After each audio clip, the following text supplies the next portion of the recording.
Two young people can be seen sitting around a table at a house party. The girls talk about counting calories, so one of them shows an app on her phone for keeping track of your food intake. The other one wants to download it, but searching for that app she finds another one called Simply Countdown. The others asks about it and she reads the description which states that it can tell you exactly when you're going to die. All of them, except Courtney, want to make a drinking game out of it, with the one with the least to live will drink everything that's on the table. Courtney reluctantly does it too and accepts the terms and conditions. They go around the table and everyone gets 60 to 30 years of life. Courtney looks upset as she shows them that she only has 3 hours to live. The rest make fun of her and tell her that she has to abide by the rules of the game and drink, when her boyfriend Evan comes over and drinks instead of her. Later, the two of them are going over to his car. He's visibly drunk. When they enter, she asks him to walk her to her house and not drive home, but he doesn't want to. She gets out and starts walking, while he tries to convince her to come back in, and when he doesn't succeed, he dives off angrily. Courtney gets a message from the app, saying she's broken the user agreement. As she continues walking it looks like somebody is following her. The app says she has less than 2 minutes to live, prompting her to run into her house, as the app continues to blare on her phone. She powers it off. Courtney walks into the bathroom and becomes increasingly paranoid, so she checks the shower curtain. Then she goes to drink some water, but hears the curtains move again. She turns around, but something grabs her from above and drops her on the shower, breaking her head. She dies when the countdown timer runs down to 0. Meanwhile, Evan was in a car accident and the passenger's seat where Courtney was supposed to be is completely trashed. Quinn can be seen exiting an elevator, rolling a nurse's cart through a hospital. She walks into a room, discovering that one of the patients hasn't finished his lunch. She knows where to find him. He's sitting on a balcony in a closed wing of the hospital. It's Evan. She sits with him and tries to make small talk to relax him for surgery, but he shows her the countdown app, which says that he has only around 19 hours left. He tells her about the app and his girlfriend, convinced that it knew when she was going to die. Evan thinks that the app also knows that he will die during his surgery. Quinn tells him not to worry about the app and makes him come back to his room. They meet Amy on the way and she tells Quinn to come with her. The hospital staff surprises her with a cake because she passed the nurse's test. As they're sitting and eating cake, Quinn jokes about the app and some of the others have already heard about it. They laugh about it when Scott gets more than 50 years to live and so does Dr. Sullivan. Suddenly, a man walks in carrying a woman that's overdosing. The doctor checks her right there on the floor and Amy tells Quinn to bring the kit with the drugs to counteract what she's taken. Amy administers it to the woman and she wakes up. Later, Quinn is leaving work, when she gets an ad for the app. She downloads it and enters her information, agreeing to the terms. The app tells her that she has little over 2 days to live. Suddenly Dr. Sullivan walks into the elevator and flirts with her, but she tries to let him off easy. That night, Quinn is at home finishing her nursing documents, when she runs into a problem. She calls Scott to ask for help and he tells her that she'll need to enter the information from her birth certificate. Quinn doesn't have it with her, but she knows where to find it. She goes to get it from her parents' house. Once there, she sifts through her mom's papers and finds it on the bottom of the pile. Something moves in the closet behind her and when she opens it, she finds her sister Jordan there, along with her boyfriend. He puts his clothes on and leaves, but Quinn scolds her sister about it. Jordan is angry with her for parenting her and not coming over to see her more often after their mom died. Quinn goes to her room to apologize and tell her about finishing her studies, when her father wakes and comes to greet her. He's happy to see Quinn and asks her if she wants to come with them to visit her mom's grave one day. The next day, Evan is preparing for his surgery and sees that he has around 3 minutes to live. He leaves the room and the app pushes a notification on his phone telling him he's broken the agreement. Evan sees a deathly figure behind him in the mirror, but no one's there in real life. He escapes to the stairwell, but it follows. The app continues to notify him of the countdown. Evan can't get out of the dark stairwell. When he hears footsteps inside the stairwell, he uses the light on his phone, but can't see anyone downstairs. Evan looks up and thinks he sees Courtney, but it's something else and it's coming after him. His phone drops down the stairs and when the countdown reaches 0, he falls down too. A little later, Quinn comes to work and Amy informs her about Evan. She remembers the app and seems disturbed. Then Quinn goes to his room and when she sees her colleague packing it up, she tells her that she'll take over. She finds his phone and realizing she needs his fingerprint to open it, goes to see his body in the basement facility. Quinn tries to open his phone with his thumb, but because it doesn't work she tries again with his face. She opens his eyes and manages to open the phone finally, only to see the countdown has reached 0. Suddenly, his hand falls and touches her, so she drops the phone. When she picks it up, his head is turned and he's looking at her. She puts the body back inside the freezer. Quinn checks her phone to see that she has less than 2 days to live and the countdown time is at the same hour when she'll meet her father and sister at her mother's grave. She calls her dad and cancels their plan. The app sends her a notification that she's broken the user agreement when there's a figure in the room she passes. She comes back and no one's there. Suddenly, Dr. Sullivan scares her. He asks her to help with a patient, but she has trouble with a machine. She wants to leave and he stops her trying to awkwardly comfort her. The doctor makes another advance on her and she declines, but he keeps going.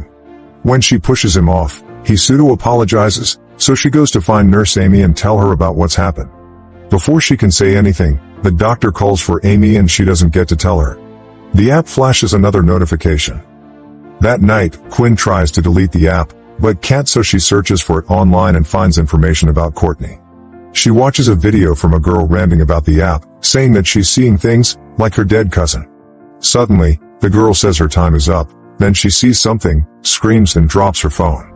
The comments under the video say it's a fake, so Quinn relaxes a little bit and shuts her laptop, when suddenly she sees dead Evan. Her phone pushes another notification, so she breaks it, but it still shows the countdown.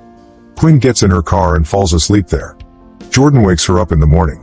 The two of them go up to her apartment and her sister finds her smashed up phone, seeing the app and telling her she only has 1 more day to live. She jokes with her when she figures out the app and then asks to stay with her, because their dad went on a last-minute work trip. When Quinn refuses, Jordan storms out. The app beeps again and she scratches her finger on the broken screen. Later, she's in a shop, buying a new phone. Quinn opens it even before the guy can run her card. She gets a completely new phone and SIM card, so she checks if the app is there. When she doesn't see it, she goes to leave, but another notification arrives and the app is on the new phone as well. She asks the guy about the app and he tries to delete it, but can't. When she finally leaves, one of the other customers asks the store guy about the app. Quinn is in her car, checking the app which has continued to count down, then suddenly sees a deathly figure in her back camera. It can only be seen there. Suddenly, it grabs her from the back seat and she rams into another car, falling out of her own. The guy from the other car screams at her, while the customer from the store walks out and tells him to stop. He scares him away, then shows her he also has the app. Later, they're seen in a bar, talking about it. She says they should find a way to see the user agreement for the app again and Matt tells the crazy guy in the bar to download it. They go over to him and when he reaches the terms and conditions page, Quinn starts reading them. It says that they have to accept their fate. The crazy guy still agrees to the terms and the app tells him that he'll live to 91. Quinn and Matt go to the hospital and speak to the priest. They ask him what he knows about demons, but he says that he doesn't believe in them and sends them to someone else. Before they leave, Amy asks to talk to Quinn. Matt goes to the restroom. Someone wants to get inside his stall and he sees a barefoot child under the door. As he's washing his hands, he hears someone crying in one of the stalls and when he goes to check, he sees the barefoot kid again, walking through the stalls like there's nothing in between. It stops at the last stall. The lights go out and Matt goes to check the stall. There is nothing in there, but something appears behind him and calls his name. It attacks him and when the lights come back on, it isn't there anymore. Meanwhile, Amy takes Quinn to a meeting with HR and Dr. Sullivan. He says that she was the one to corner him and not the other way around. The man from HR says that she'll get suspended, when Quinn starts explaining her side of the story. Amy confronts her, but Quinn storms out. Matt is waiting for her and he doesn't tell her what's happened. He keeps hearing the voice of the thing that attacked him. They walk into a church looking for the man the other priest told them about. They find him in his office. He's super excited that they ask him about demons and immediately thinks of an ancient story. In it, a prince gets a scroll from an old gypsy woman, foretelling the exact hour in which he would die. She heeds him a warning that he mustn't use the information to alter his fate. But the prince still does and goes back to the gypsy, telling her that death is after him. She tells him that it's not death, but a demon that will torture him until the moment he dies as the scroll foretold. He tells them to find someone to hack the app for them. They go to the store guy, Derek, for help and bribe him to help them. He knows the app and makes fun of them for believing it, but he still hacks it for them. The code for the app is in Latin. They also find the countdowns for all the people using the app inside the code, including Derek's. He changes all the parameters for his countdown, then looks for Quinn when they find her sister's countdown too. Her clock is almost the same as hers, though Derek changes it.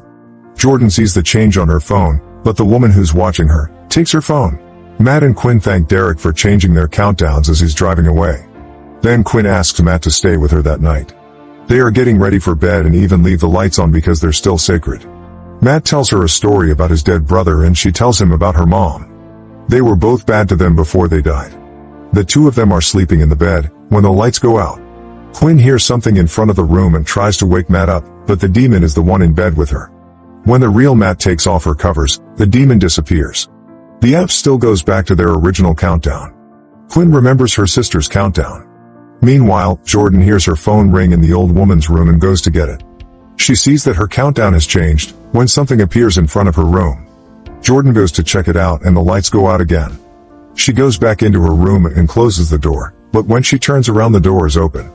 Then, she hides under her bed and hears her mom calling to her, asking for her sister. Something pushes her bed aside and suddenly, her dead mother appears. Jordan runs to the front door and Quinn and Matt are there. They go to see the demon priest again. He reads the code in Latin for them. It's a curse that he can find a way to break and lift from them. He thinks that if they can keep one of them alive longer than what the app says, the curse will be broken. His plan is to hide in a blessed circle of salt long enough to keep one of them alive, so that they can lift the curse. Quinn mixes the salt with paint and as they are laying it on the ground, the priest blesses the salt. The circle is painted on the floor when they check Matt's countdown timer. He steps aside, panicking, but Quinn kisses him. The lights go out and all of them get inside the circle. As the demon approaches, the priest is praying. The demon appears behind them, but it can't get inside the circle. The priest tries to vanquish it back to hell when the app starts blaring. Suddenly, a toy robot reaches the circle that only Matt can see. His brother appears and lures him out of the circle. The demon grabs him and drags him away. Quinn runs after him, but as she reaches Matt, a car hits him and he dies with the countdown. Jordan is hurt, so Quinn takes her to the hospital. As a doctor is taking care of her sister, one of her colleagues tells her that she knows what happened with Dr. Sullivan and that she will be with her if she goes after him. They hug, but Quinn sees the doctor talking to her sister and goes over there. She thanks him, but has some kind of plan for him. Jordan tells Quinn that their mother's death was her fault and not Quinn's, but she says it's none of their fault. The two of them reconcile and Jordan says that at least they will spend the last minutes of their lives together. Quinn doesn't think they will die, because she has a plan. She goes into Dr. Sullivan's office and apologizes to him, manipulating him. He sees right through her and asks her what she wants. She says she wants her job back and tells him to follow her into the closed wing. Moments later, the doctor walks in and looks for her around the closed wing, finding pieces of her clothing on the ground. Quinn is playing a game with him. Suddenly, she hits him with a wrench and wants to inject him with morphine, when Jordan shows up and stops her. The demon drags the doctor away. Quinn thinks that if she kills him before his countdown it will break the curse, so she goes to find him. Jordan looks for her as her app shows her that she has less than 2 minutes to live. Suddenly the demon appears behind her. Meanwhile, Quinn is still looking for the doctor, when she hears something.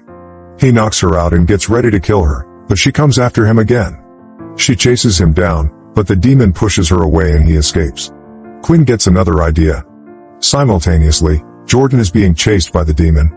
She tries to hide from it, but her app gives her position away. A freezer opens and she goes over to investigate, when the demon grabs her and throws her through a window. Her time is running out as the demon closes in to kill her, when suddenly Quinn shows up with a syringe pushed up against her skin, telling it to let her sister go. Jordan begs her not to kill herself and the demon turns into her mother, diverting her attention. Jordan's time is ticking and Quinn is distracted for a moment, but she realizes what's happening and shoots the morphine in her veins. She dies before her time and the demon can't take her. Quinn has lifted the demon's curse. Jordan cries over her sister's dead body, when she sees the name of a drug written on her arm and a bottle rolling away. She injects it into Quinn's arm and it counteracts the morphine, bringing her back from the dead. Sometime later, Quinn, Jordan and their father visit their mom's gravesite. As they're about to leave, Quinn gets a notification. The beta version of the Countdown app has been installed on her phone. In an after-credits scene, Derek is seen on a date with a woman in a restaurant. His date is disappointed and goes to the restroom before they leave. Derek gets a notification from the app, counting his minutes down. The lights go out and